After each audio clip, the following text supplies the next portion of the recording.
A season ago, the road to the Final Four carried the Gamecocks all the way to Phoenix. In 2018, South Carolina hoping to recapture the glory against a familiar friend, the Florida Gators. And what is a banner year in men's basketball for the Southeastern Conference? It is Florida in third place right now behind the red-hot Auburn Tigers and the Tennessee Volunteers. With Jim Spanarkel, I'm Carter Blackburn. It's a month away from March. We're used to talking about March Madness. It's almost like that has crept into college basketball's regular season. Well, Carter, if you like uncertainty in your life, then you got it with the NCAA basketball season this year. You just don't know from time to time what's going to happen. I think it's going to build up to be one of the best tournaments in a long time. Florida coach Mike White says, we are a part of that craziness. Yeah, he said that they can beat anybody in the country, but the other side of that, on the flip side, is they can lose to anybody in the country also. But when they're playing well, it's that balanced attack. If you notice against LSU, they had 5 guys scoring 9 points or more, and it was an inside and outside presence that they had. But when they're playing really well, Jalen Hudson is the guy they look for. 40% of the shots that Florida takes are three-point shots. With this guy, he takes over 50% of his own shots are three-point shots. So not only does he score points from the line, it also will open up drives to the basket and break defenders down off the dribble. That leads us right to our AT&T Fast Analysis. From the South Carolina side, it's an inside-outside presence. Chris Silver will get the ball down there. He gets fouled a lot, but he has to make good decisions and kick it out. So look for outside shots off the inside pass and also the drives. Chris Chiozza on the other side, he's the guy, he's the motor for this particular team with Florida. He makes great decisions. He looks to pass the basketball on the break, and these guys will look for shots from long range from the Gators' perspective. Gators and Gamecocks, answers needed for another March run.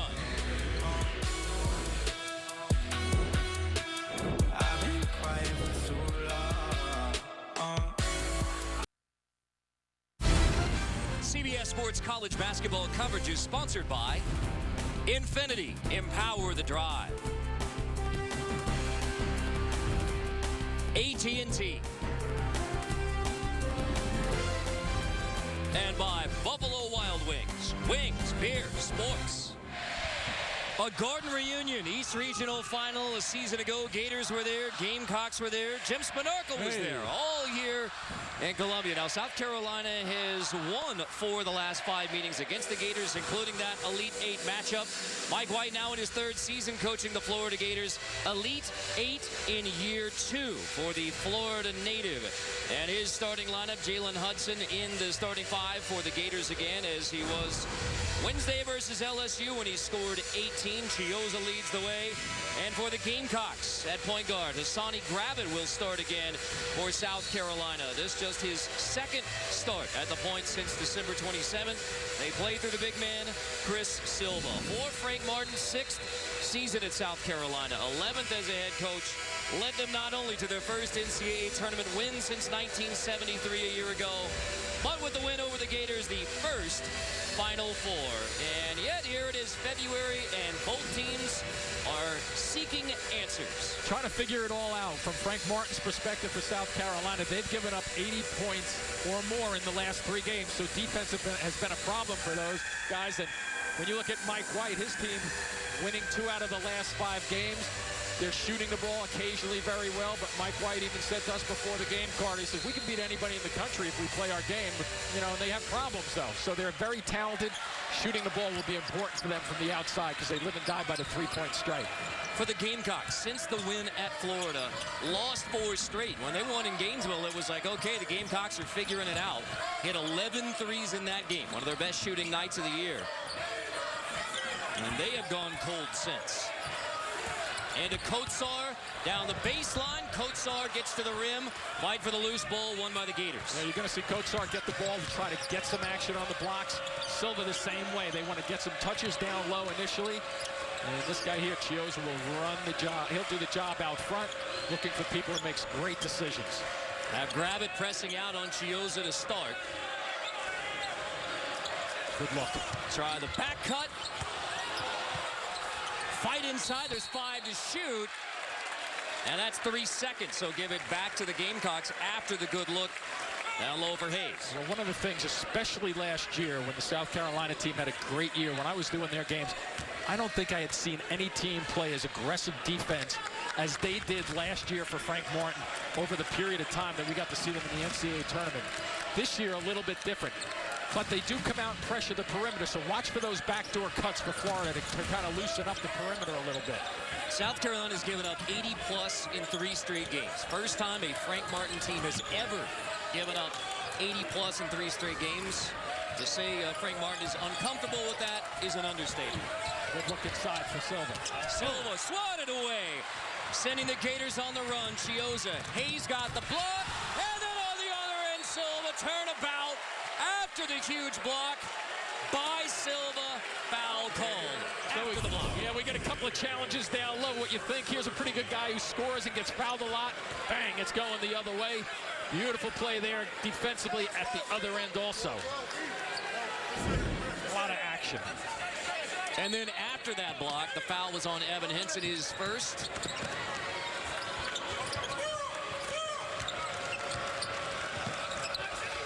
Kulichov needs help. Stone comes out to get it. Now back into the hands of Chiozza. A lot of down screens for their shooters. So far, South Carolina pretty aggressive on the perimeter. Chiozza, floater.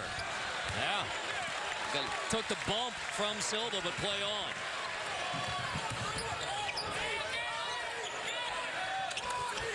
Grab it into the corner. Wow. Swatted again. Minaya blocked this time. Into the corner. And how about a remarkable second block, this one from Stone. So you react quickly to the outside. That's a terrific pass. And you know what's interesting there is we got a lefty shooter there in Minaya, and he blocks it on the right side of his body. Generally, you get a foul on that type of play defensively, so he gets a break.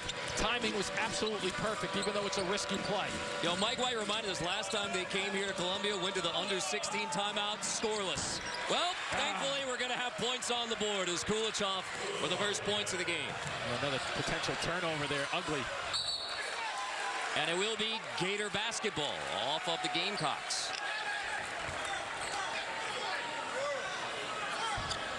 You know, Frank Martin yesterday when we were watching the practices, one of the things he says is his team has to work on passing the basketball. It's such a simple concept in this game.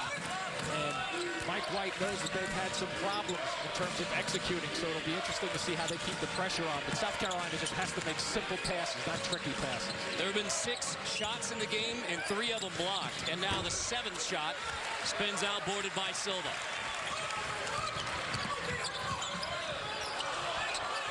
Big Swiss shooter from there. Silva will take the shot from long range. Botsard facing up, now backing in. Henson got caught. Bad shot. Boarded by Hayes. Just a tough angle trying to get through and by 2 guys to drive the basketball. Both of these teams are a little typical of what Mike White said right before the game. It's 3-0. We're almost 3 and change into this game already. That's an offensive foul on Hayes, trying to clear it out for Chiozza. The teams are a combined 1 for 8 shooting. Won't be reaching for the stat sheets at the first time out, that's for sure.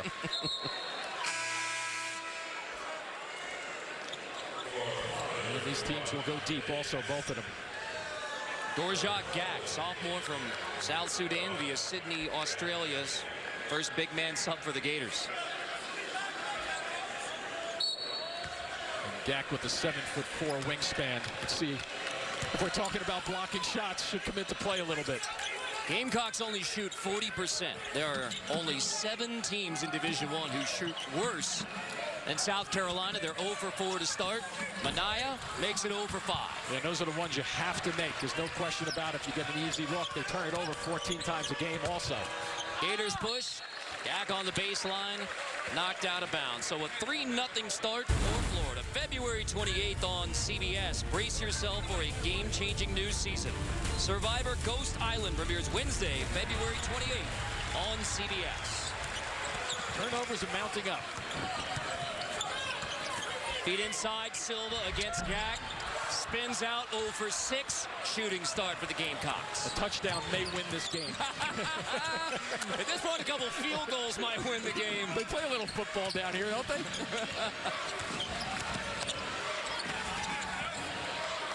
Not the pressure, though. and taking Florida out of their sets. And Chiozza, who directs the traffic very well, is having some trouble. Pulls the yo-yo, hits the two. Yeah, he reads it well, too. Defender goes behind the big screen out front. That's the time to shoot if you're a point guard. Booker feet inside, and the foul's going to go against the Gators.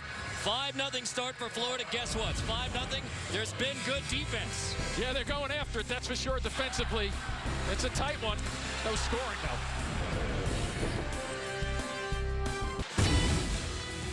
January 24th, last time these teams got together in Gainesville, South Carolina trailed by 9 in the second half. Hit 11 threes in the game to win it.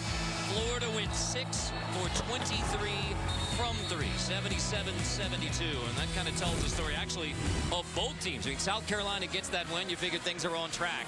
And since not on track. No, not at all. And they are just giving up way too many points on top of these stats. And Frank Martin, as you touched on, we talked about it already with the 80 points over the last 3 games. You know, just have to clamp it down. The way this is going right now, I don't know if both of these teams will score a combined 80. So a little slow start, but this has turned into a nice rivalry here in the SEC, for sure. Booker steps outside, and there's the first bucket of the game off the first assist.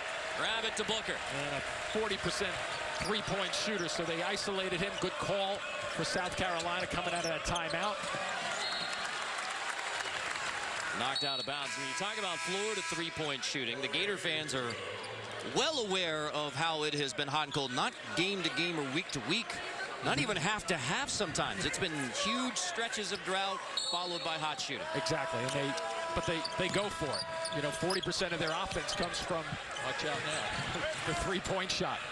So they're not going to stop taking it, but they like to see if they can blend in some drives, especially against this perimeter defense for South Carolina. Put it on the floor, go by somebody. Okaru gives Chiozza a break at the point. 5 to shoot here for the Gators. Allen off the bounce. Okaru 2 to shoot, didn't see it, so it's on to Allen. Late in the clock, hit it anyway. And now they're going to take a look to see if it should have been a shot clock violation. You know, the good teams, Carter, will make the extra pass. This one is a little too close, though. So this extra pass, let's see. 0, he still has that touch in his fingers. He's going to take 3 off the board. This was a change a couple of years ago. They can go to any shot clock violation anytime in the game to take a look. So Lee Castle is having a look. So 0 on the clock. Yeah, ball still clearly in his hands. He'd be shocked if this one stays.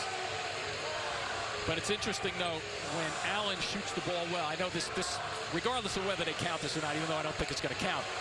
Allen sees the ball go in as a shooter from a mental standpoint. Okay, I got some rhythm. Even though they're taking this one off the board, I'm feeling good as a shooter. And if he gets hot, Florida is a different team, that's for sure.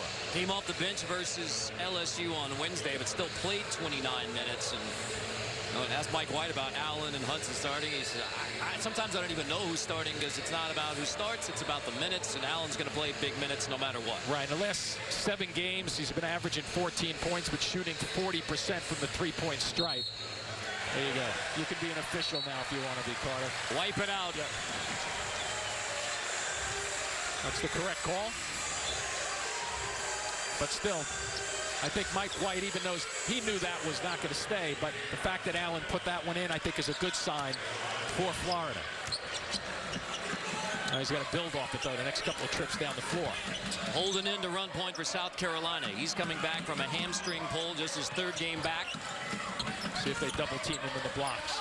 There it is. So there it comes, and it forces a walk with Gak and help coming over from Kulichov. Well, on the open, we showed this in terms of what they try to do with him. They'll start to run a guy to second guy in. Silva knows it's coming, so he shuffles the feet that trip, but he's got to make a quick decision. If he catches it down there, he's one-on-one. Go with the basketball, get a shot off. 4 turnovers for Florida, 2 made shots. Second chance here. Kulichov goes to get it. Kulichov, very good rebounder for this team, especially on the offensive glass.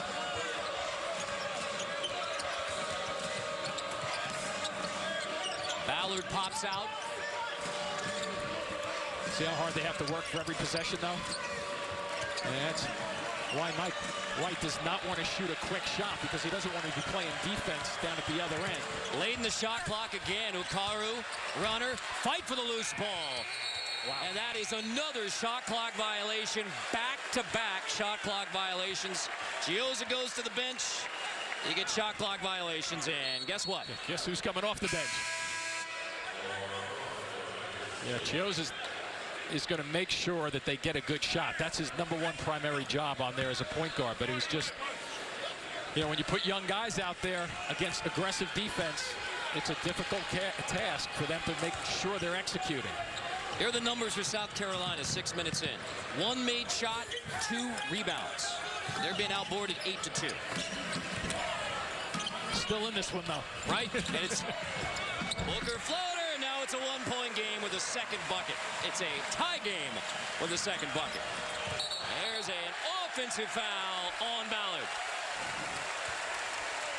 So to make things happen, there's just small little pieces of good things happening, but defensively Booker gets himself sliding across. The shoulder's in pretty good shape, and watch this little pull-up jumper and just a touch of a fade to make sure the defender doesn't get a finger on that shot. And Booker giving him a nice little lift. He has all 5. Giving him a big lift there. Right. Scoring Booker 5, nobody else any for the Gamecocks. So back into Silva. Let's see what they do defensively. Draws the D. Silva. Wow. Gex swats it. Remember that 7'4" wingspan coming into play just then. Chiozza finds a trailing Ballard. Passed on the 3. Hits the 2. Florida on top. Oh, Chiozza again with the turnover. Difference maker, Chiozza. Yeah, I thought Silver's getting this shot off, and the big guy gets it right at the peak just before it, so that's a good block. Goes the other way, and Chiozza causes a turnover for South Carolina. It stays down their end. 3 blocks by the Gators by 3 different players.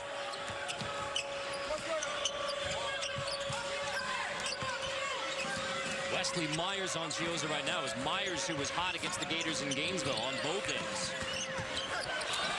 Booker. Chiozza got in early foul trouble in that matchup in Gainesville too, so had to sit. Only 2 for 7 shooting. Chiozza whips it to Ballard. Silva sets up, gets the blocking foul. Trying to draw the charge. I'm guessing he was either sliding there or also have to take a look at his feet. Was he inside the restricted area? So here comes the drive. He's clear. I don't know. It's pretty good positioning. Ballard goes to his left just then. I thought there was pretty decent positioning. Ballard, freshman from Atlanta. First to 2. The Amazing Race is in Thailand, and only 5 teams remain. Don't miss one of the most bizarre food challenges ever on a new Amazing Race after Big Brother, Wednesday, 9, 8 Central on CBS. A high-level recruit. Ballard started the season off 3 out of 4 games with 12-plus points, but really hasn't been able to score since that much. Didn't even play versus LSU, so back on the floor. This is Hasse. Back to Silva. Facing up now on Gag. Gag may have gotten just a touch on that one also, but he was a factor defensively.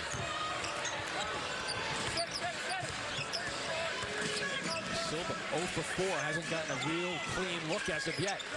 And the Gamecocks 2 for 10 overall. Chiozza, the senior from Memphis. Nice cut there by Allen. Spins out, boarded by Booker. Pretty flare cut off the baseline screen. Instead of going around it and curling it, it floats to the corner for his jumper. Grab it, finds Silva, swatted from behind by Stone. 4th block by Florida. I think Silva thought he had an easy one just then. Oh, big touch screen. Gag clears out, grab it. Now the Gators can't hit the shot. That's a heavy-duty screen up front, though. Presence felt from Gag on the defensive side and screening. Who would be the top 16 teams if the madness started today? CBS reveals an early look into the tournament seeds. The top 4 teams in each region. Who's on the bubble? The NCAA March Madness bracket preview tomorrow at 12:30 Eastern on CBS. Well, what this is telling me with the uncertainty of what's going on in college basketball right now, every fan should be kind of like just watching because there's no guarantees. Villanova's had a great year. They have some injuries. They lost to St. John's. How about St. John's beating Duke? Duke and St. John's, a team that was 0-11 in the Big East. You look at teams on the left side, Virginia defensively, a great team defensively, shutting people down. Purdue having a terrific season. Slip over to Michigan State. Are they really number 10? I don't know. They're probably, some would make the argument they're going to be making a run for the whole thing in March. So try to figure it out. West Virginia was very, very good about, I'd say, 5 weeks ago, and then they struggled. It's struggle and uncertainty. Go figure. As Bruce Rasmussen, the chair of the Division I Men's Basketball Committee, pointed out, of the 16 top seeds revealed early last year, 15 ended up there on Selection Sunday. This year, a lot more topsy-turvy, but still, that's a strong indicator that's what March is going to look like. And not to say that couldn't duplicate itself this year. Who knows, right? It's a who-knows type of season, but what I do know is that 1 through 16 is going to be different.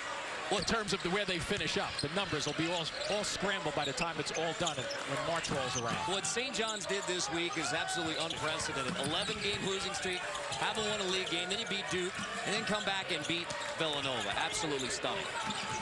Yeah, and Chris Mullin, has had some games in the Big East where they've been competitive, has a little push-off going through the lane.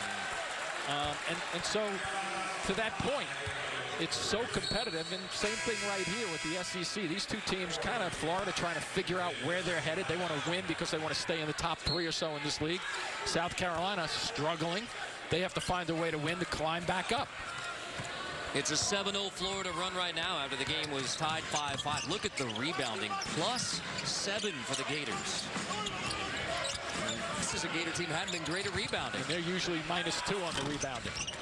Ballard missed. There's a tough rebound. Kotsar, heck of a way to get another board for the Gamecocks. And they are +5 on the year. Good finish.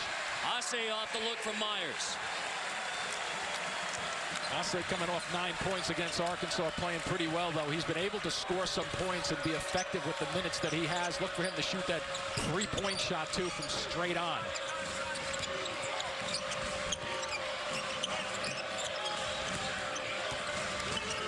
Hudson, their leading scorer. Now with 9 to shoot, back to Chiozza. Hudson off a screen from Bassett. At the high post, Hudson knocks it down. He's a 3-point shooter, but usually when 3-point shooters get their rhythm on 1 or 2 dribbles and they get their feet set and their balance, they usually just knock them down all the time. That was a beauty of a shot. Great form. Wow, there's a high elbow, too. Myers, Ballard may have taken the pop, but he gets the foul. That's insult to injury, almost literally, and it's his second, so he's going right back to the bench. Yeah, you lean forward, right, and you're a little out of position. He's leaning, and I think it's going to be just an inadvertent arm that pops up. Myers, who played well in the first game against Florida. They're going to the monitor to make sure nothing flagrant here between Ballard and Myers. Yeah, maybe it comes up quicker from that angle. From the angle we're watching, we had Ballard blocking us a little bit. And that angle makes it a whole lot more interesting in terms of what the officials are going to call right now. And we may have to get some explanation on this one. I thought it was on Ballard. They announced the foul on Myers. They may have gotten together and reversed that.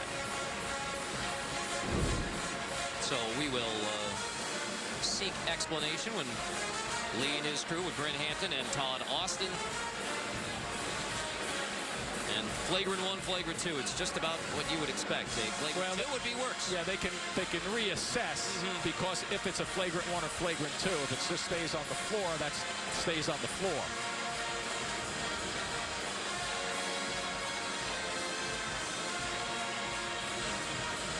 So again, the initial call was a foul on Ballard. Yeah, because you see the right hand. That's what we see from our angle. Ballard puts it on the left hip. And then I think even before the review, the officials got together and said foul should be on Myers. It's going the other way. And now we're checking to see if the foul on Myers would be flagrant 1 or flagrant 2, or whether it's common foul in the rules parlance. So after the officials explained it to the coaches, we will seek further explanation as well. I think it's going to stay initially what it was with from where they're taking the basketball Here out. comes Brett Hampton to explain it to Jim. It is going to be South Carolina basketball. And here's the explanation, Jim. Yeah, what we were just speaking about, Carter, the hand was the foul. That's the first foul. They call the first foul. The elbow that comes up is accidental, so they play on. It's just a foul against Ballard, which we thought at the beginning. So there it is. If the original call stands, nothing flagrant, and that's a heck of a way to get your second foul. Grab it, step back. Loose ball again, won by the Gators. Yeah, because if that foul was not called, then you would have had another situation there. Probably would have lent itself to more to the flagrant side of it. But basically, whistle with the first foul, and the play's over. Overrides it. And through all of that, what do you know? 14-7, Gators, Gamecocks.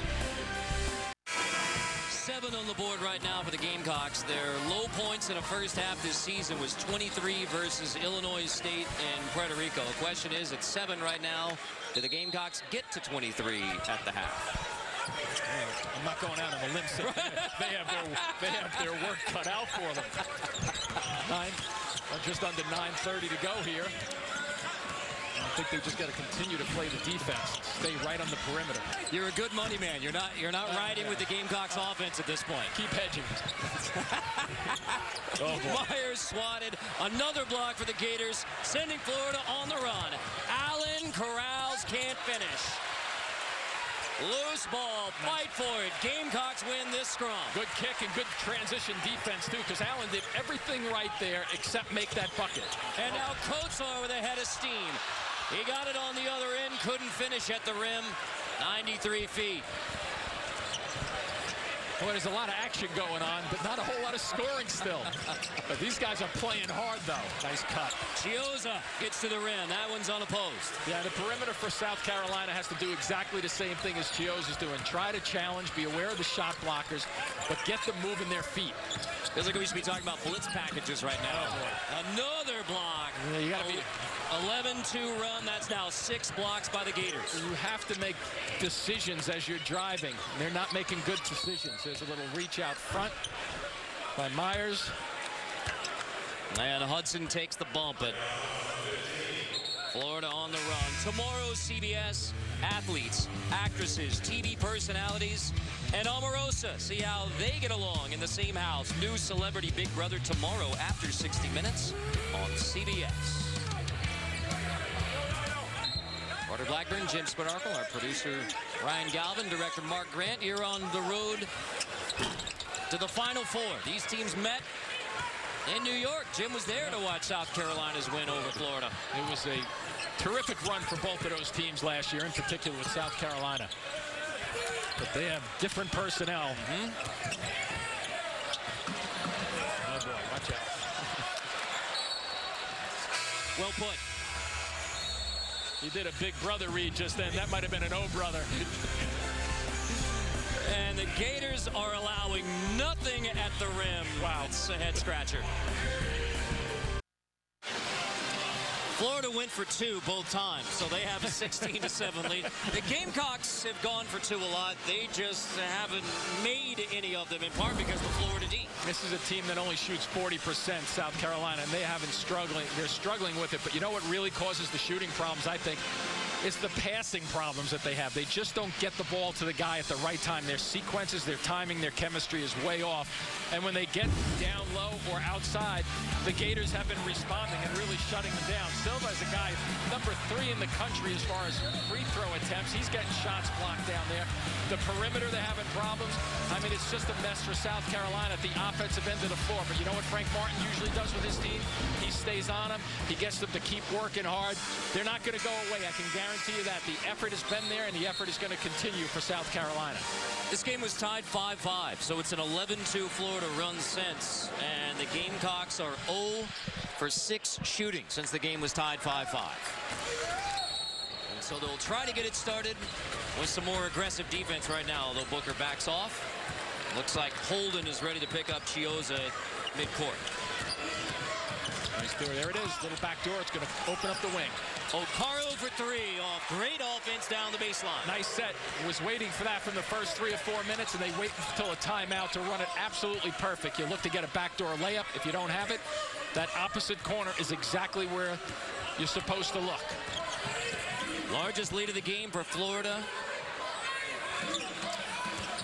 But the Gators are capable of long droughts themselves, so South Carolina. Holden stripped on the way up. Chiozza run out. Minaya meets him at the rim. Chiozza finishes anyway. Chiozza is very tricky with the basketball. He knows how to deliver it. Good run out. Once again, not happening for South Carolina. Chiozza hides the ball just a little bit and lays it in.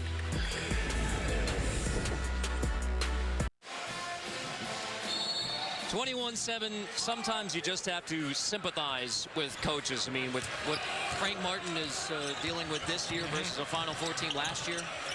Yeah, that says it all, doesn't it?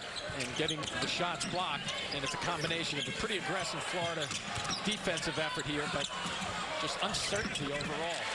Booker's been the only answer. He has 7 of South Carolina's 9. Do the percentages on that. Right. Guy who was born in Reykjavik, Iceland, via Augusta, Georgia, Oklahoma, FAU, and now South Carolina. Well-traveled. Hayes inside. Silva gets a foul on the way up. And that's the second on Silva with 6:33 to go in the first. That's one of the negatives with Silva. Occasionally is foul prone. That left arm crosses.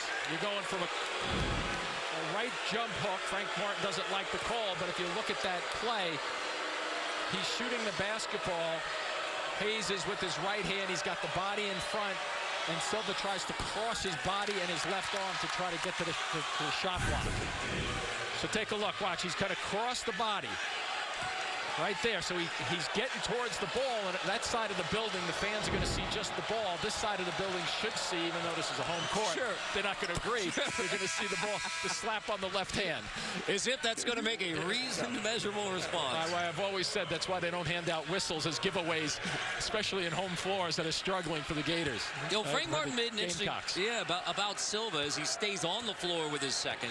So when you're looking for leadership on a team, Silva's a guy, a junior from Gabon, says he is still learning the game, which makes it really hard to lead, to tell everybody else where you're supposed to be. Because they're down 22-9 and he's a veteran-type player, I'd leave him on the floor. But I will tell you this, I'll get him out of there in about, if they can squeeze this discrepancy on the scoreboard a little, I'd be sure to get him out as Frank Martin just gets teed up. Yep, from Lee Castle, that was the official who called it, who warned Frank Martin the last time down, and now a technical assessed on Frank Martin. One of his assistant coaches has to get in Frank Martin's face real fast and get him out of there. I know he wants to rev up this building. I know he wants to rev up his team, but he also wants to remain on the court. Nobody's stepping up there, and they're giving him. Now he's going after his team, I think, more than anything. And when you don't see the assistant step in, you wonder, I mean, this is Frank Martin. This is with a purpose, all of it. I'm with you, and I agree with that, but just be careful. He's still going, and at one point he was talking to his team at half court, but now he's directing it to officials. Gamecock frustration in full force.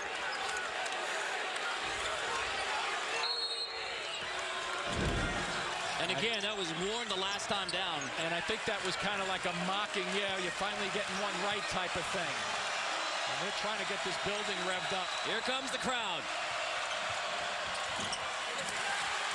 Now, if you're South Carolina, you have to make sure, a little deflection, make sure you're patient right here. And with the way your coach has just riled everybody up, I'd be driving this ball to the basket looking for a call. Because human nature will tell you the officials are going to look at it, And I'm not saying they're siding one way or another, but if I'm a player with the ball, I'm going right to the tin to get to the line. Last time down, after Silva got his second personal on the call that Frank Martin was so upset about, they played through Silva, got his first bucket at the high post. Yeah, and they just have to be careful. I know it's a very risky play, but one more possession on the offensive end, I might take him out for a little period of time, especially if they go to the line. Minaya finds a slipping Silva. Gak at the rim, and one. Foul called at the bucket. Silva will get to the familiar free throw line, and now Frank Martin loves the whistle. The way things are going. So get the ball going to the basket. What's going to happen? You have to be patient. He knows he got a couple of shots blocked. Terrific execution by Silva. He said, you know, my first couple of shots, I got swatted when I thought they were going to be layups. Now all of a sudden, the ball goes in. Can't emphasize enough how smart he has to be right here, though. Go back, play defense. Give up a layup. Don't try to be a hero and block a shot. And now Silva's going to, he's going to take a break. Kotsar comes in. Great substitution on the defensive end. And you got the momentum shifted back to South Carolina right now. This stop is so important for South Carolina to continue their little run. Obviously important for Florida to get a good set. After Silva picks up his second personal foul, he scores the next 5 for the Gamecocks. And now he takes a break. And they get to sit him. Chiozza kick. Okoro in the corner knocks it down. So Chiozza and Okoro playing together leads to the 3 for the freshman. And Chiozza in the first matchup had 8 assists. He leads the SEC in assist-to-turnover ratio, so you can almost guarantee that he's going to do something good. Booker hot hand continues. All of a sudden, this team is awakened a bit as they a little break. Booker climbs the ladder, foul called, but he got to the rim to contest it from Gak. I mean, Frank Booker, get up on Gorjak Gak. After the bucket, too, the run out, they go down quickly. Let's see if there's body action. Oh, yeah, the left hand leads again. Left hand leading in the face. There's the foul, and there's the good block. So once again, this building will see what happened with the ball. They don't necessarily see the foul underneath. And a second on Booker, sending Gak to the line. Missed the first of 2. 41% free throw shooter, so be ready to block out. From the Gators' perspective, try to sneak in there a little bit. Maybe you get a quick opportunity off the offensive glass. 1 for 2. Better form than a 41% free throw shooter. And Booker is going to stay on the floor with 2 personals for South Carolina as well. A lot of times it's easier for the guard to stay away than the big guy down low when the traffic starts to get really congested and there's loose balls and stuff. I wouldn't be surprised to see Booker stay away from that. He's a graduate player, so a lot of experience. Booker trying off the curl. Give it right back to him. Well, Myers and... Maybe a clock issue? I think so. Yeah. Yeah, I looked up and it was 4:50 and 20, and it's still there. So Brent Hampton stops it, and we have another stoppage. Let's see if the clock stops running at some point. Go. Yeah, it's on that. Yeah, there it is. 5 seconds so far about. And it wasn't a good pass. But what do they do? Take about 10 seconds or so? Right. So now the officials have got to go back to the monitor to do exactly that count. Go point of interruption on both game and shot clock. Will be South Carolina basketball. Yes, Frank Martin is still getting it's not 2 cents, it's not 4, it's a couple bucks. There may be zeros on that 2 cents. He's not getting any change back either. That's right. That's right. For the native of Miami, whose coaching career began as a JV coach at Miami Senior High School. It's one of the incredible stories anywhere in college basketball coaching. From JV coach, just one of the many jobs Frank Martin had, working his way to the Final Four a year ago. And when they're off stage, most of these coaches, we talked to him for a half hour yesterday. Came over and just sat down, almost very, very calm, composed, told us everything we needed to know about his team. But when they get the clock and they get between the lines, it really starts to change, doesn't it? And said about this team, it's hard because, yes, do I want them to play harder?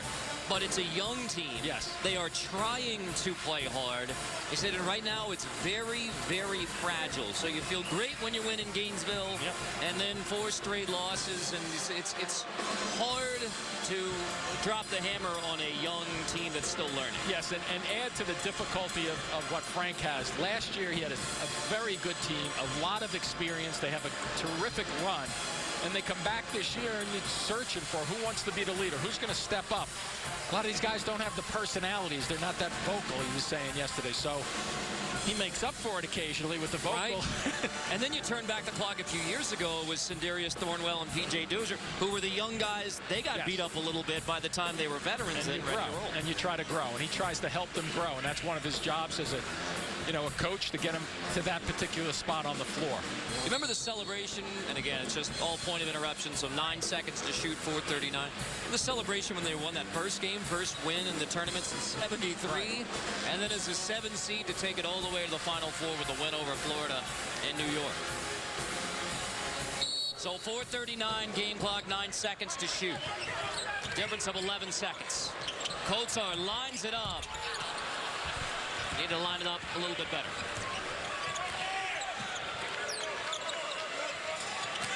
One made 3 in this game for South Carolina. When they won in Gainesville, they hit 11.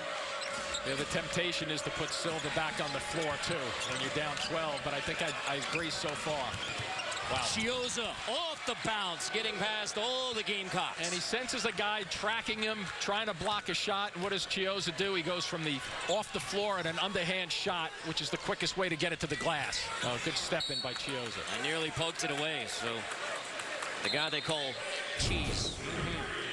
And watch where he goes with this. He turns it on the inside, and he goes on the underhand shot, thinking that if somebody's going to try to block this, they better be jumping a split second faster.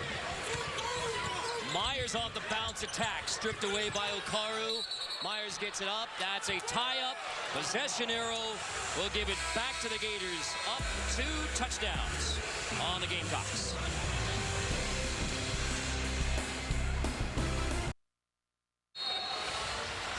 Coming up on AT&T in the half, Greg, Clark, Seth, Jerry Palm get us caught up on a busy day college hoops. Preview of Kansas Baylor.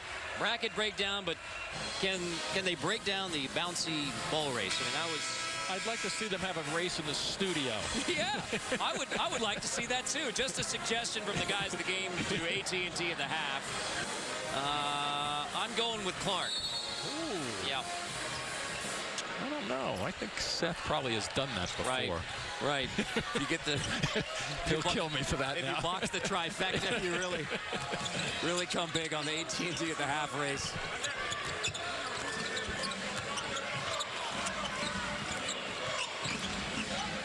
Gators shooting 43%. Gamecocks 29% in the first half. And it's a slower pace than Florida usually plays, but I think they're comfortable.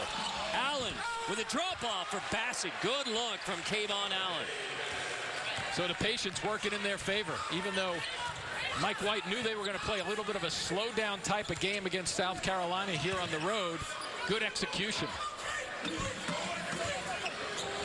Myers looking for Booker. Out there with 2 fouls. Silva's on the bench with 2.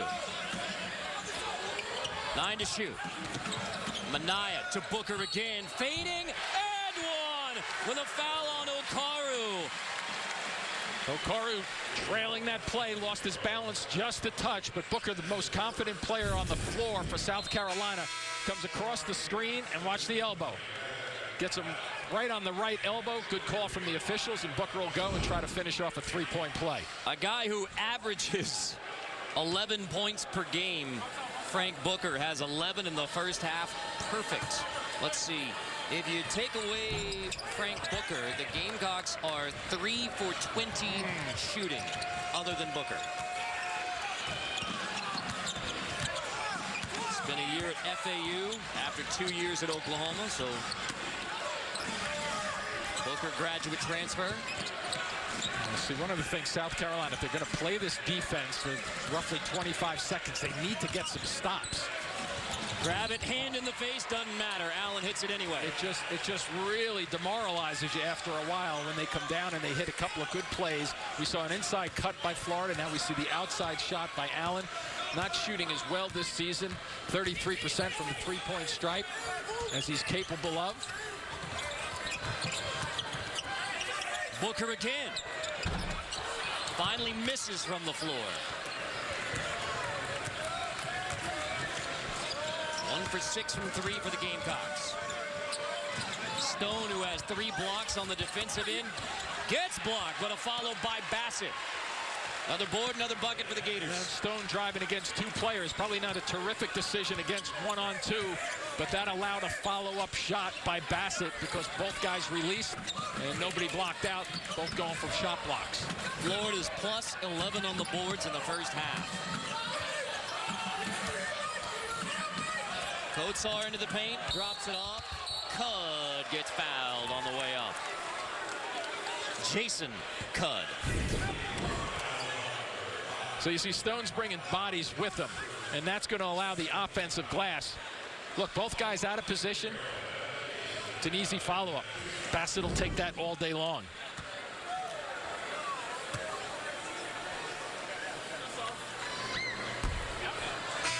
Cud misses the first. Get the CBS Sports app for inside access to your favorite teams. Watch highlights, get breaking news, scores, and more.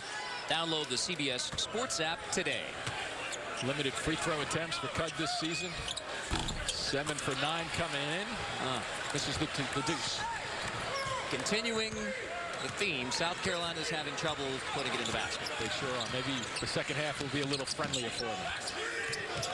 11 guys have played in this first half for South Carolina as Frank Martin looks for any answers. Just trying to push the button to get a little chemistry on the floor, get a couple of stops. Florida making good decisions. Somebody better help him out. 3 to shoot. Allen gives it up. Hudson lines it up and drills it with 1 second showing on the shot clock. We've seen Florida now probably in 3 or 4 sets taking the basketball down under 5 because that's the way South Carolina's defending them. But the fact that they're making 1 and 2 passes with 5 or 6 seconds left, that shows you that they're really comfortable and confident on the offensive end of the floor. It's been a game of runs, but they've all been for the Florida Gators. This one 12-2. Kotsar hits the bucket. They end that little spurt.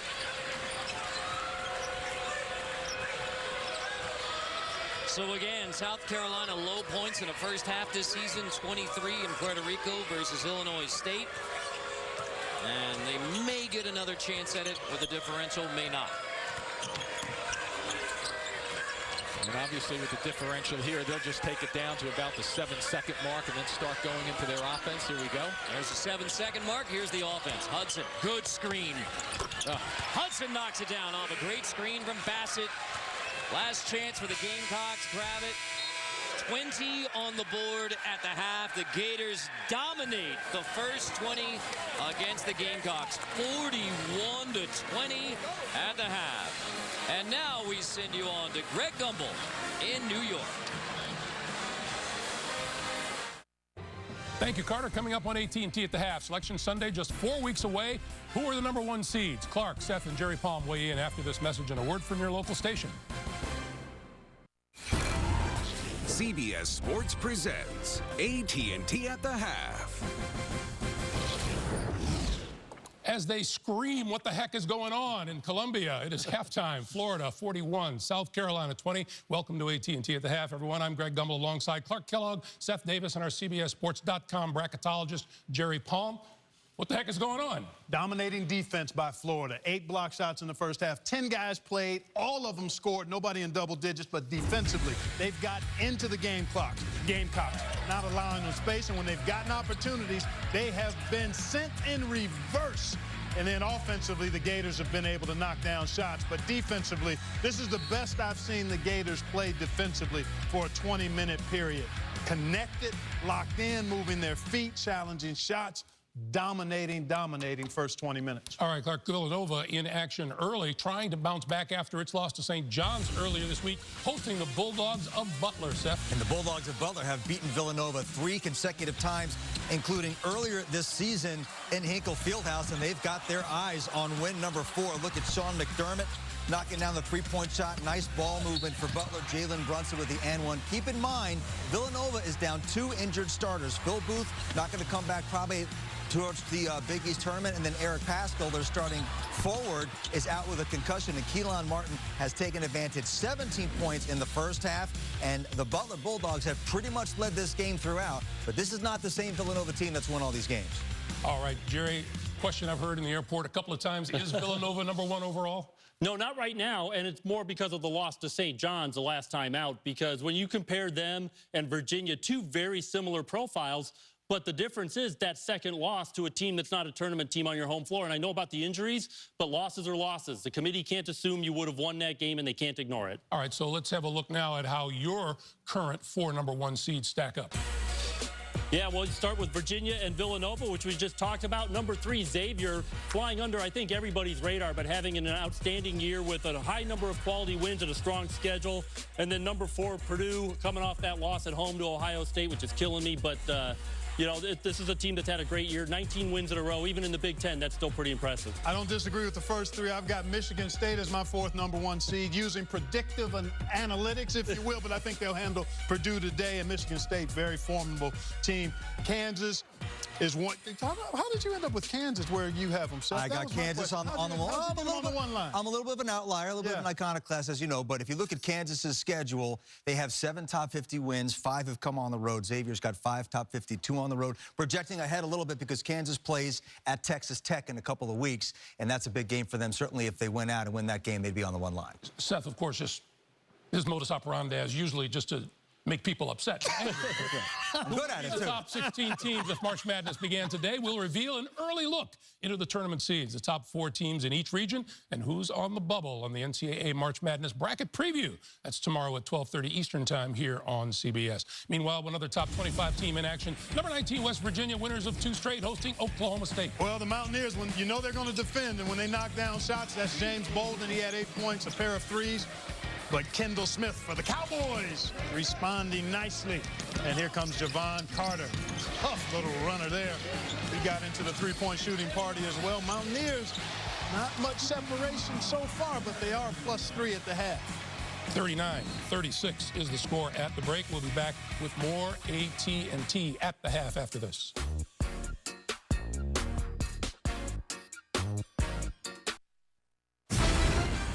CBS Sports College basketball coverage is sponsored by Reese's Peanut Butter Cups. Reach for Reese's. Geico, 15 minutes could save you 15% or more on car insurance. And by Jersey Mike Subs, be a sub above.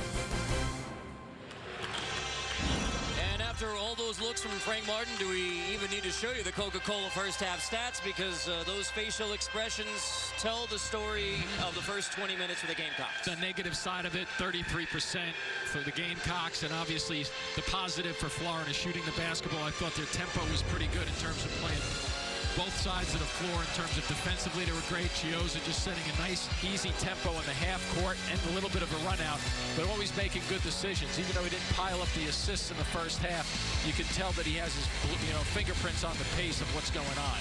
Frank Booker on the other side. Thank goodness for Frank Booker for South Carolina in the first half. His 11 points, really the only guy out there who was very efficient and consistently efficient. Carter Blackburn, Jim Spanarkel. I think the obvious question is, what does South Carolina do in the second half so you're not down by 21 at the end? Well, the one thing you have to do is you can't get on your kids too much. Obviously, they're playing as hard as they can. Things aren't going real well. Get some touches to Silva, but what I would do also is if I'm the perimeter guys, I'd start driving the ball to the basket as much as I can. Force the Gators to really play you. So go to the basket. And with the Gators, I like their pace. Just maintain what they're doing. Mix it up a little bit with some fast break points. They didn't get many of them, obviously, but at least they were looking, and the half-court sets were pretty good. Booker begins on the bench. He had 11 first-half points, but he usually comes off the bench. You heard Clark say at AT&T at the half, that's the best defensively Florida has played in a half. So how much of the credit do you give to the Gators defensively from that first half. I give obviously credit to the Gators for the way they played defensively, and you have to just kind of highlight the low light, really, the fact that South Carolina has really struggled with getting their offense going over the last 4 or 5 games. And an immediate foul on Keith Stone. And that is the second on Stone. Frank Martin has shed his jacket. Mike White shed his very early on. Well, it is warm in this building. I cannot blame them. I'm about to shed mine. Poked away from Silva. That was touched by a Gator. So Gravett goes back to get it. Into Silva at the high post. Pass was off. Silva has to recover and finish. So get his touches. Good start for Frank Martin's team. They just have to hang right now. They just have to battle defensively, try not to give up the easy bucket going towards the basket, and at the same time look for the shooters coming off screens. Silva played only 11 minutes in the first half. Got his second foul at the 6:33 mark. Look at the decision. Chioza sees it close up. He comes right back out. Silva from behind, and a foul called. If it's on Silva, it's his third. Kotsar was also there. So Silva factored early on a tough pass down by his shins. He regathers it and makes it happen going to the basket. And then over the top just a little bit. Good execution, good effort by Silva. And now with 3 fouls with 19 and change. I mean, first thing I do is I look at the scoreboard if I'm Frank Martin. And I have to hope that he just plays careful basketball. But don't let him get up. Once you see him, and Frank Martin will watch this, once Silva starts going up, if there's 3 or 4 times they go up and down and he gets a little winded, that's when I would substitute for him, because I don't want him to pick up a tired foul. And I'd get it to him right now and make the officials call something, because he gets to the line a lot and he just hasn't in this game at all. Gravett pulls up. Chioza has the board. And the bottom line is South Carolina has to start hitting those shots. Chioza in. That is an offensive foul. Silva sets up to draw the charge. Even with 3 personals, big risk. And most of the people probably close their eyes and hope for the call on this one. Let's see if he's outside the restricted area. He is. Very close, though, with that right foot. Keep in mind, if that right foot was up over the line, he's still considered in. So he beat that line by about 1.5 inches just then. But a good, solid defensive effort. He wants it offensively, too. He's got to be careful with driving and charges. Gravett.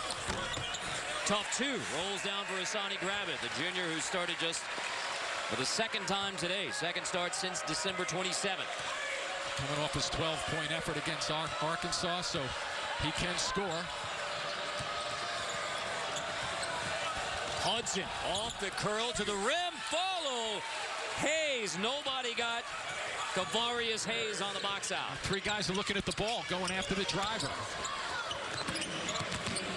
Kotsar spinning, head of steam, boarded by Hayes. They're trying to mix it up, going to the basket a bit too, South Carolina. Hudson, step back. Not a good shot. Save. And that's a better decision. Get it out. Shot clock reloads. Obviously, you don't want to slow your pace down too badly, because South Carolina will slow you down enough with their defense. And make sure you're getting shots with this big lead. Back cut for Chioza, knocked away by Gravett. Off the feed from Kulichov. So now you have to come down and get something happening offensively. You're playing pretty good defense. You get a steal. Let's see what kind of look you get. Hinson's been quiet. Oh, boy. Wow. What did you say about the passing? There was 2 of them just then that both of them had to save it from going out of bounds. You talk about taking your rhythm offensively away. Silva faces up, puts a shoulder down, lost it out of bounds. It's off of Stone. So South Carolina keeps it for to shoot. Here's Booker's first action of the second half. And that was a good no call too just then, but Silva very, very close.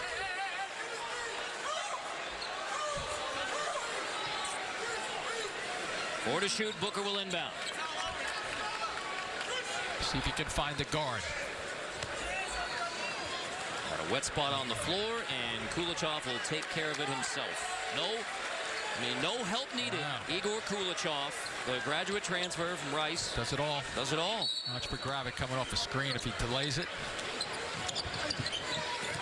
Gravitt crossing over, gives it up. Kotsar, that's nearly impossible that late in the clock after Gravitt fell down. Yeah, especially when the ball's sliding across the court a little bit like that.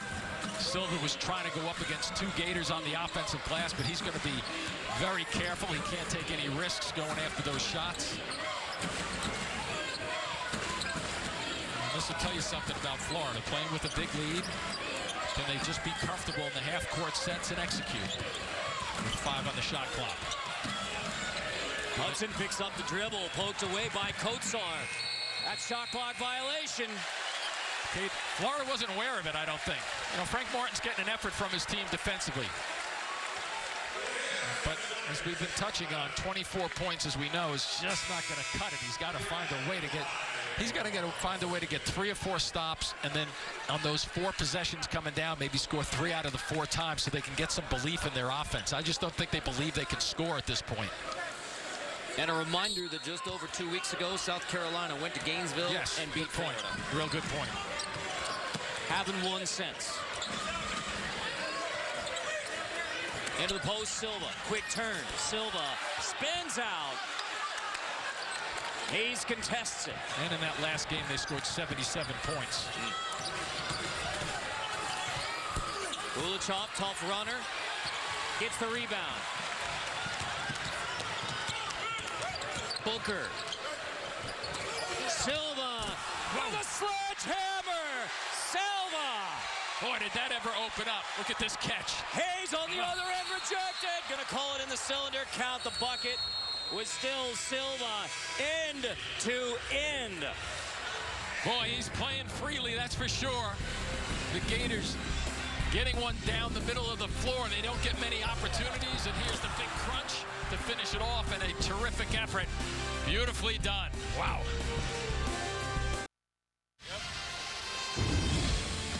Let's take a look at the AT&T Fast Analysis. The defensive effort resulting in blocked shots by the Gators today. A terrific tone they set defensively, blocking those shots in the first half. Not allowing South Carolina to get any comfort level with their drives, their kickouts. South Carolina put up a whopping 20 points. The defense by Mike White's team was very, very good. 8 blocks by 6 players for a Florida team. That's been an issue for the Gators' inside presence on both ends of the floor. Well, defensively, especially today, they have been solid inside, holding the Gamecocks to 35% shooting in the game. And you can see when they're making their shots, you know, shooting 50% for the game, how you can believe that Florida can compete with a lot of teams. And, you know, their coach, Mike White, in his words, is, but we can lose to anybody also. Back to Silva, out there with 3 fouls. Chiozza comes over to help around Gak. Silva follows the miss. How about a 3rd chance for the Gamecocks? That's a tie-up. Possession arrow will send it down to that end of the floor. And so the adjustments where it gets Silva the basketball, he doesn't catch it, it brings him out about 5 feet further than what he wants, and now he has a more difficult job to get shots off, but 2 of those right there, normally he puts those away. But once again, the Gators are just contesting every time he catches it. They're running a man at him, generally a second guy in.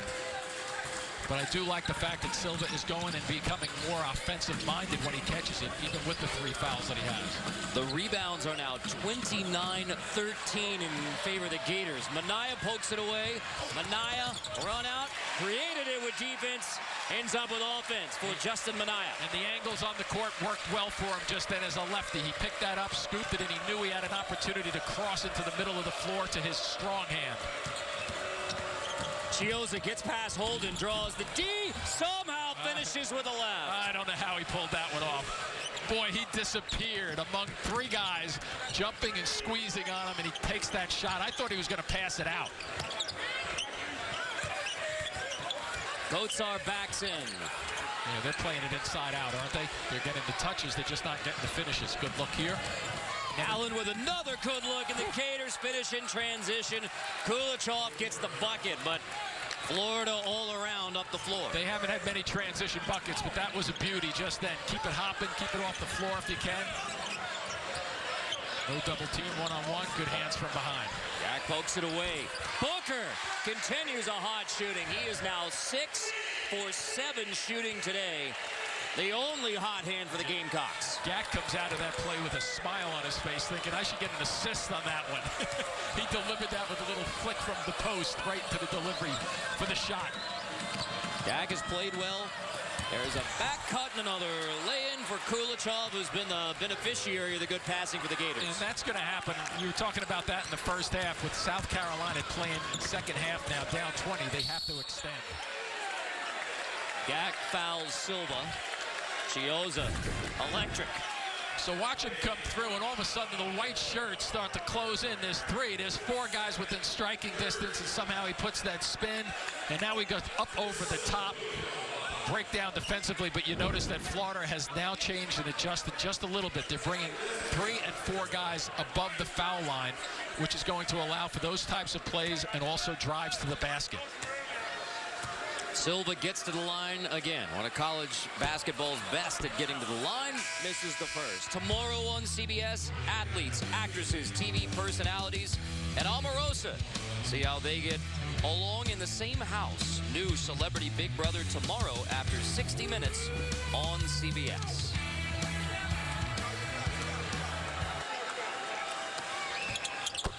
Silva hits the second. 2 for 3 from the line today. Playing through the foul trouble. And this is a tough Florida team to press, too, or to really jump and switch and trap because of Chiozza's ability to just look at him. He's just sizing things up, waiting for the time to go. When he's comfortable, he'll attack. Good feed inside. Silva gets the block from behind on Bassett. Gamecocks run. Booker lost it out of bounds, and the Gators get it right back. 2 exceptional moves here. One is the wraparound pass there, and now Silva coming back and getting a hand on the shot with 3 fouls. A risky play, but you know what? At this point, look at the scoreboard again. You have to just keep playing. Don't worry about the 3rd, 4th foul coming your way. Just keep playing as hard as you can. I'll give you another telling stat. They all tell a pretty good story today, but South Carolina has shot only 6 free throws. They average 25 free throws a game. Top 10 in the nation. Only 6 today, only 2 points from the line. Chiozza sprints ahead again, grab it. Got him from behind. The clutch point guard for the Florida Gators from Memphis's White Station High School. Chiozza beat Wisconsin with the buzzer beater to send the Gators to the Elite 8. Madison Square Garden had the pick 6 layup at Missouri.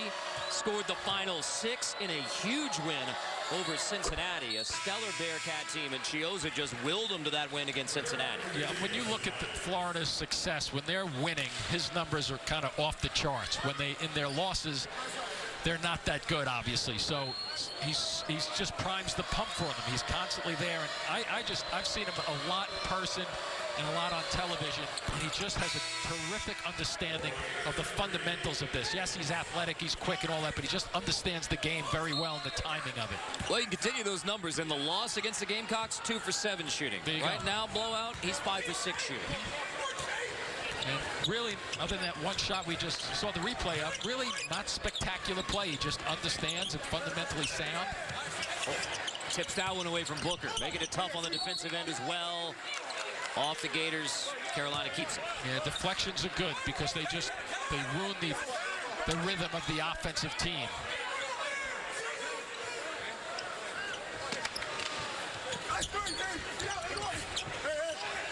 South Carolina team that averages 70 points a game. Booker misses the turnaround floater. Gators run again. 5 Gators on the defensive glass, too. Hudson will back it out. Chiozza guarded by the 6'5" Minaya. And because his assist-to-turnover ratio is so good, leading the conference, you'd give him the ball all afternoon long. 9 to shoot. Likes the screens. Hudson. Kulichov. Late in the clock. Boarded by Booker. Myers crosses over. Misses. Kulichov has the board. And floated to the right side of the basket instead of squaring those shoulders. Need to put that layup in. Myers had 22 in the first meeting, none in this one. Hasn't hit a 3 since he had 5 in the win in Gainesville. And if there isn't a transition bucket on the horizon for Florida, they'll play this half court. Ooh. And executed well as Hudson gets fouled on the jump shot. So it is all Gators. Jalen Hudson headed to the line with a chance at a 3-point play. Florida rolling, chomp chomp, and South Carolina.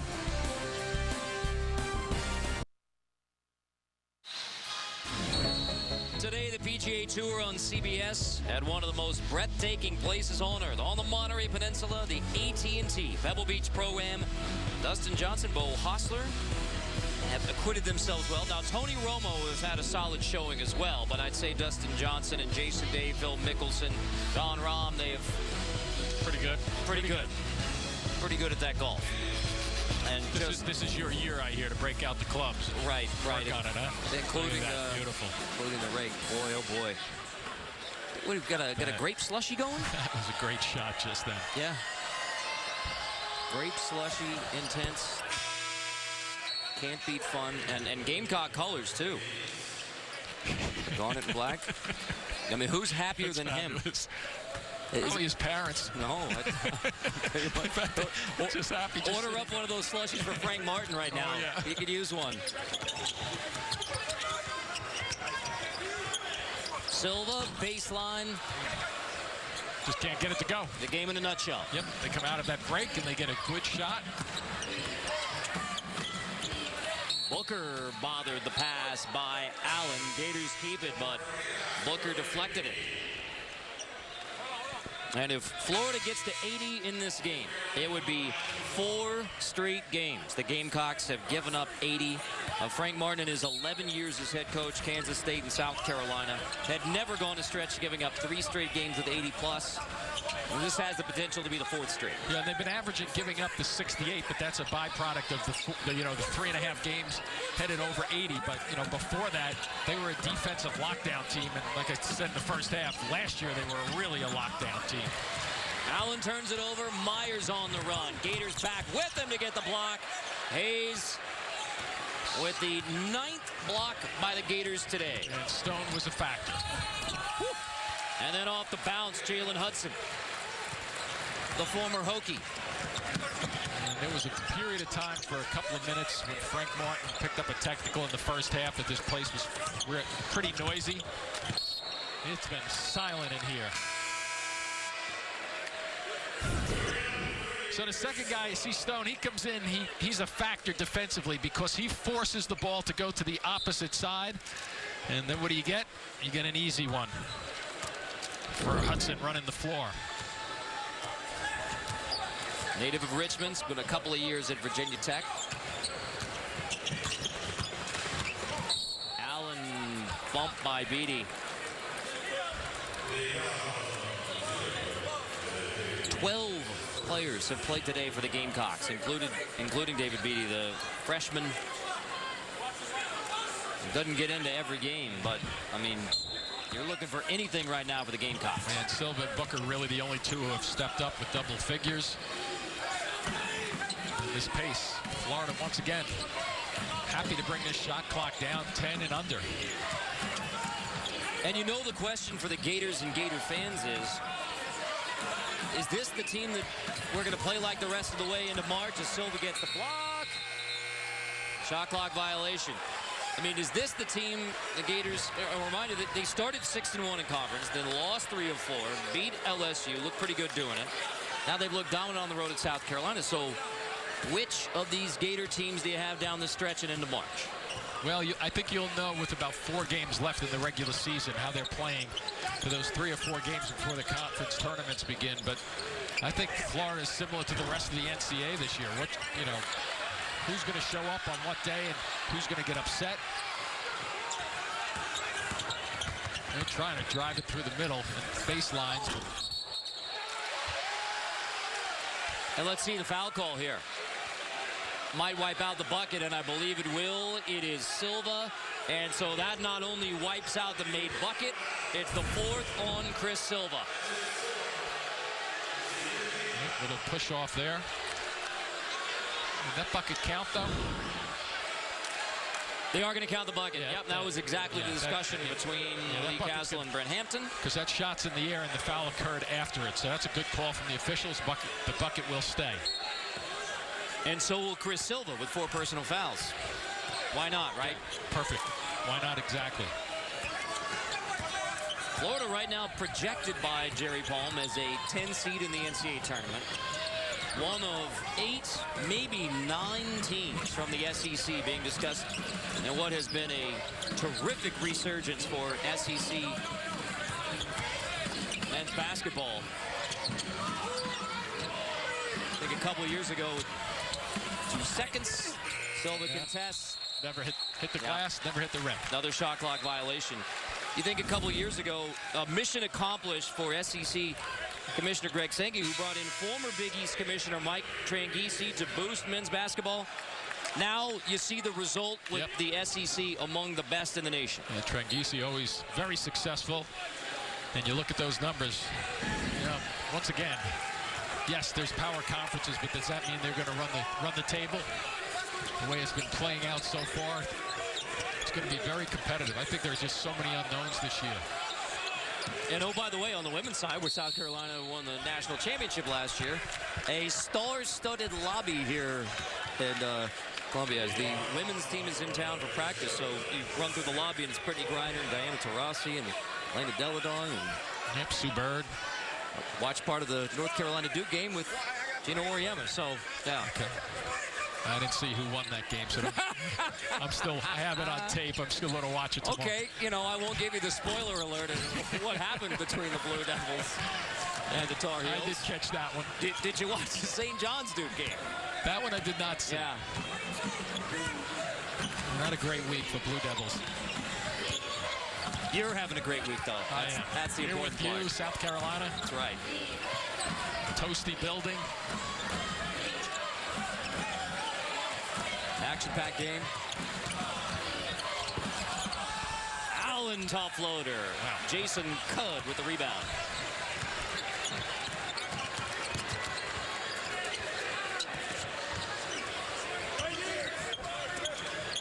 This is Beatty. Step in 3.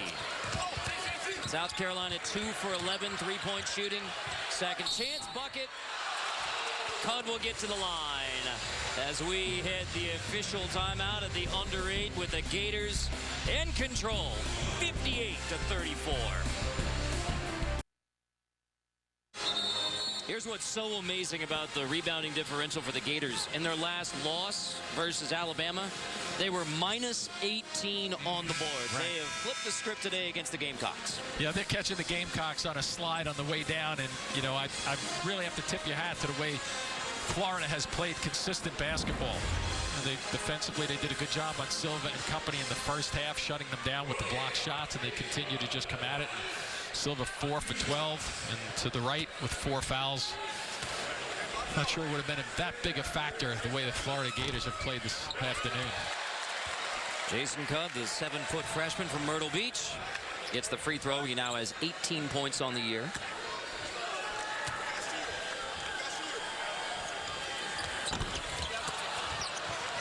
Still has 18. Stone gets the board.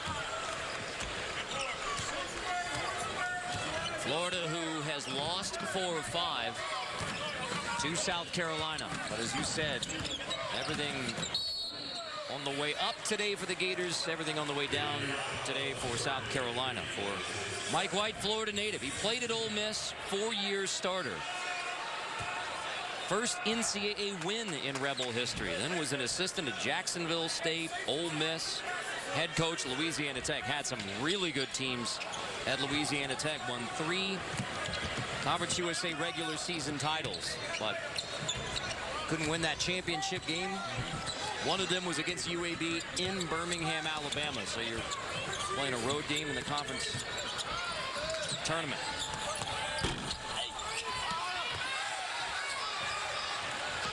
Took the Gators to the Elite 8 in year 2. And the potential for another March run. That's an offensive foul. Kotsar coming across, banged into Stone, and Kotsar gets the foul. Stone took a shot.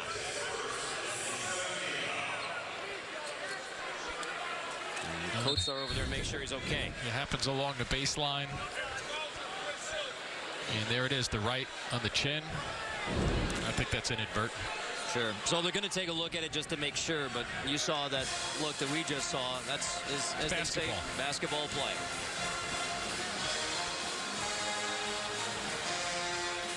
You know, for Florida, and we talked about the inconsistencies up and down, not just game to game, but half to half. If you're a Gator fan, I mean, you saw the 21-point lead at the half, but you have to be pleased about the way they have played. Yep. Again, foul, common foul right now on Coach Sawyer. I'm putting, you know, from an offensive standpoint, it's an elbow, but my hand's going up. The right one's going up to get ready to receive a pass coming into the post. I don't see anything but a common foul on that one. So back to the point about the Gators, I mean, as they look to close this one out, you have to be encouraged if you're a Florida fan that you don't have another one of those big halftime leads. I mean, there's 7:09 to go in this one. Common foul, no flagrant. Right. Good call, the right call. But yes, to your point, Carl, I mean, I guess you're always going to be asking what Florida team could show up on a given night, but if this Florida team plays like they have now defensively, I thought they were good against a struggling South Carolina team, obviously. But they had good chemistry at the defensive end, and then Chiozza turns that word chemistry on into the offensive end. And this new rule over the last couple of years where you can't get called for a 5-second violation dribbling the ball really plays into the hand of an offensive team here, because normally if you pressured in the old days that could have been a 5 seconds count. Now they can just wind the clock down continually, and that's what they're doing. You look up, there's 10 seconds on the shot clock. And then Chiozza goes to work. That's a travel on Allen. You can hear the mock cheers from the Gamecock fans. They're searching too. Sure. They're trying to root for their squad. Pretty good crowd in here, though, in this building, which is deceivingly big. 18,000, third largest in the SEC. It is a big building. And Florida cheating in on the opposite side of the floor. Notice they're offside, always ready to hit the middle of the floor. Fouls on Kulichov, the grad transfer from Volgograd, Russia. That would be on the Volga River. That is degree from Rice. And now good role player for the Gators. Leads them in rebounding at 7 a game. Booker. That was tough. That was a difficult shot. Look at them looking down now. Hayes recovers in a foul on Gravett with a good look ahead from Chiozza. Tonight, 10 Eastern on CBS Sports Network, the Chutes open in Kansas City as Eduardo Aparecido Silva returns to defend his title at the Caterpillar Classic. The 25th PBR Unleash the Beast series continues on the 24-hour home of CBS Sports. Silva still sits. First meeting, he had 18 points, 12 rebounds. It was the Gators who were in foul trouble in that first meeting. Silva actually played through some foul trouble himself, but Silva with 4 fouls right now, an all-around frustrating day for the Gamecocks. Yeah, not only for Silva, but everybody else. Team-wise, just never got on track at the offensive end, as that 35 points indicates. And even when they've had some open shots, just not able. That might have been a double tip. Yep, it was. Give it back to the Gators. When you go back to where Florida was in late January, really, before the Gamecocks knocked them off. I mean, you have the non-conference wins against Gonzaga and Cincinnati, some of the best wins in college basketball all year long. 6-1 in conference, then you lose 3 of 4. And as Mike White has documented, you get into conference play, the book is open for everyone. And they started playing Florida, the scouting report, getting out on three-point shooters, made it harder. Now the second go-round in conference, Gators trying to figure it out. Yeah, and that's why when you look at, team stats, you look at them on the total games played. Good save by Chiozza there. But you also have to look at the conference stats. Hudson. Tip follow from Kulichov. Yeah, because the conference stats will show you, they'll give you a little better picture of what's happening in the short term, playing against, especially in the power conferences, if you will. Whoa, whoa. Booker shot fake, step back. Oh, an ankle breaker. Chiozza is capable of breaking some ankles as well. They're not in a hurry right now. Just going to go back to the old setup. Kulachov literally had the hand up for Chiozza going, all right, pump the brakes a little bit. 5 minutes to go. We're going to pull it out and run some clock. And just about every set, 70% of the sets recently. Nice effort to get to that one. Shot clock has been under 10, and it is now at 7. Silva's coming back in. We talked about seeding last year. Frank Martin in the Gamecocks is a 7 seed all the way to the Final Four. Florida right now projected as a 10 seed. Oh, by the way, Florida 0-2 in the tournament as a 10 seed. 2010, they lost BYU. 1995, Iowa State. That doesn't indicate 2018 would... Jump ball. Might change it. That is. Tie up. So as we head towards March, we are 29 days away from Selection Sunday. Your #1 seeds. Today. Mm-hmm. Today. Preface that, you know, nice balance with Purdue. Villanova has had some injuries, so they're fighting through that a little bit with Jay Wright. Michigan State and Tom Izzo has a terrifically balanced team in terms of the depth. And then Virginia is Virginia. They know how to play. They know how to score when necessary in their half courts, but they just clamp down on you defensively. Spartans and Boilermakers meet today in the Big Ten. Of course, the big discussion on AT&T at the half is it Villanova overall #1 right now or Virginia overall #1 right now with a month to go? I go Virginia. Just because of Villanova losing. I think Jerry Palm agrees with you with that St. John's loss. Yep.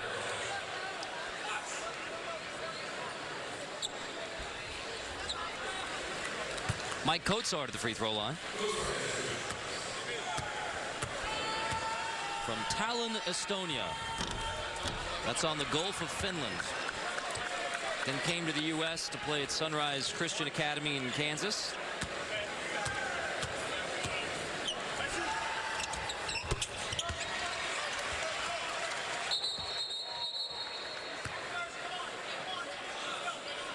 Let's see. Mike White didn't like the way things were going, I guess. Bring Chiozza back. After one free throw. He sees the press coming. That's why he wants Chiozza on the floor. And as soon as it's into the hands of Chiozza, the Gamecocks back off. Exactly.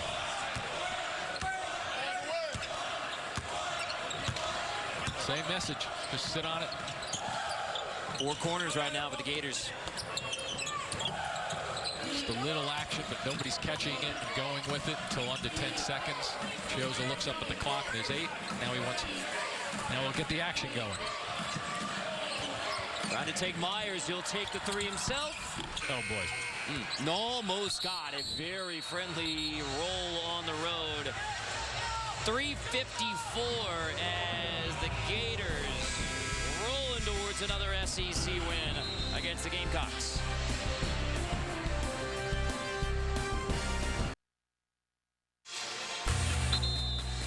The road to the Final Four continues next in the Big 12 with 10th-ranked Kansas at Baylor. In Waco, the Jayhawks, who have won 16 of the 20 Big 12 titles and 13 straight. And the big headline is Kansas is ranked 10th, but they already have 3 conference losses, throwing all those incredible streaks by the Jayhawks in jeopardy. In jeopardy, but don't you remember about 4 weeks ago, they were saying that there were going to be a lock for it, and then all of a sudden things didn't turn out real well. They had some problems, and now all of a sudden they're right back. So Bill Self continues to do a fabulous job. Red Raiders right now atop the Big 12 standings, one of the hardest playing teams anywhere in college basketball, Texas Tech.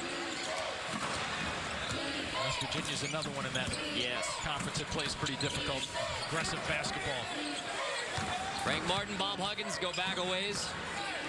Frank Martin took over for Bob Huggins at Kansas State. Martin got his first collegiate head coaching job. And if you get to watch their teams practice, always entertaining. Sure is. And that's why they carry their practice habits over to the games. So for South Carolina, this will be 5 straight losses since the victory in Gainesville against the Gators, and this one barely in doubt from the early going. And a big letdown after Final Four a year ago becomes even bigger for South Carolina, on the verge of 4-8 in the SEC.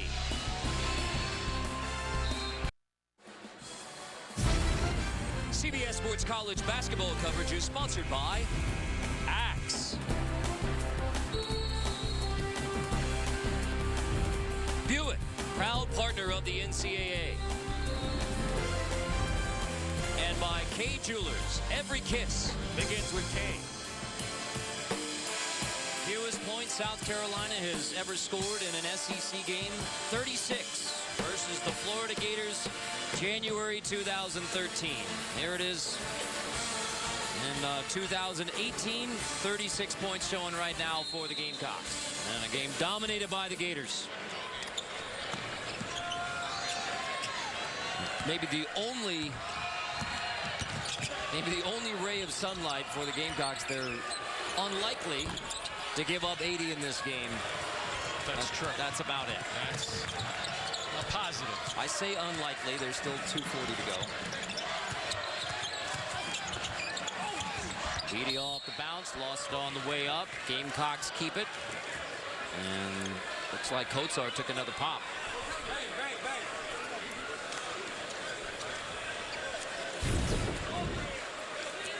A little drive to the basket. Edey comes through and catches one right on the chin. So the freshman from Oakland's going to check out. Somebody's going to go. Yeah, exactly. No, it's Hudson who's going to come out. Gak back into the game. But I'll tell you what, Gorjak Gak played one of his best games as a Gator defensively, especially early on Silva, making it tough. Yeah, and the shots that he didn't block, he had them looking for him at least, which is a big factor too. Shots bothered, right? Yeah, exactly. If you know, as a player, you get to the middle of the lane, and if you know a shot blocker is in there intimidating people, you're looking for them, you lose your concentration, and even the ones you have that are wide open, you start to think about them and miss them. 10 blocks today for the Gators. That ties the season high. Ballard in the corner. DeAndre Ballard, freshman from Atlanta. Big bounce back game for him. Booker fouled on the three-point shot. I mean, with a minute 59, you never want to see the foul, the three-point shot. Minute 59, closing it out. That's especially. Projecting still. We've been surprised before. I would say we'd be stunned. Exactly. This one. I had A&M Northern Iowa in the NCAA tournament a couple of years ago. Never say never. Absolutely. 14 points, 39 seconds. But the Gators looking like they will close this one out and go to 17-8. They lost at home to South Carolina and then returned the favor.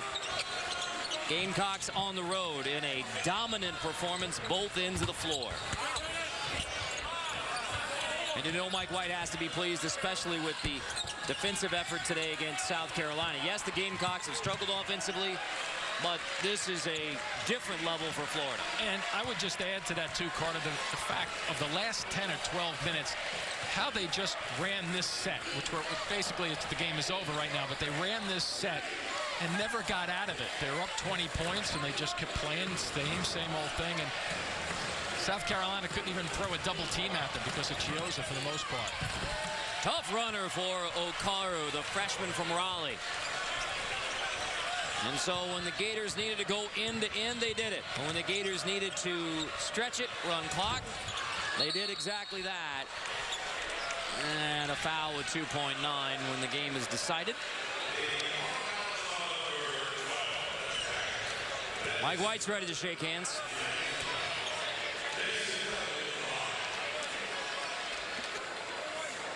Gunn will go to the line.